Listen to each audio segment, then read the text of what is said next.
ചൂരൽമല സ്കൂളാണ് ഈ കിടക്കുന്നത് അല്ലേ? ഞാനതിൻ്റെ ഒരു പിക്ചർ ഞാൻ കാണിച്ചു തരാം. ഗൂഗിൾ എർത്തിലാണ്. ഇവിടെയാണ് ആ പുഴയുടെ ഉത്ഭവം. ഇത് കണ്ടോ, ഇതാണ് ഉത്ഭവം.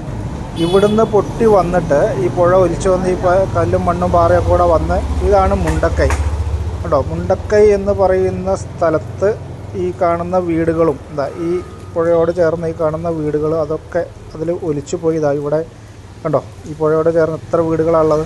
ഇതെല്ലാം പോയി നേരെ വന്ന് ഇതാണിപ്പോൾ നമ്മൾ ന്യൂസിൽ കണ്ടുകൊണ്ടിരിക്കുന്ന സ്കൂള്, ആ മരം, ഇതൊക്കെ. ഇതിൽ ഈ ക്രോസായിട്ട് കാണുന്ന ഈ ബിൽഡിംഗ് മാത്രമാണ് ഇപ്പോൾ അവിടെ നിലനിൽക്കുന്നത്. ബാക്കി ഇവിടെ ഇത് മൊത്തം പോന്നു. ഈ കാണുന്നതാണ് അവിടെ ഒലിച്ചുപോയ പാലം. ആ പാലം ഈ കാണുന്ന അമ്പലം, ഇതെല്ലാം പോയി. ഇത് പോയി അവിടുന്ന് നേരെ വന്ന് ഇത് കണ്ടോ, പുഴ വരുന്ന വരവ് കണ്ടോ, ഇതിലേ വന്ന് ഇവിടെയാണ് സൂചിപ്പാറ വാട്ടർഫോൾസ്. ഇത് കണ്ടോ, ഈ സൂചിപ്പാറ വാട്ടർഫോൾസ് അങ്ങോട്ട് ചാടിയിട്ട് നേരെ അങ്ങോട്ട് കണ്ടോ, താഴേക്ക് ആ ചാല് പോകുന്നത് കണ്ടോ.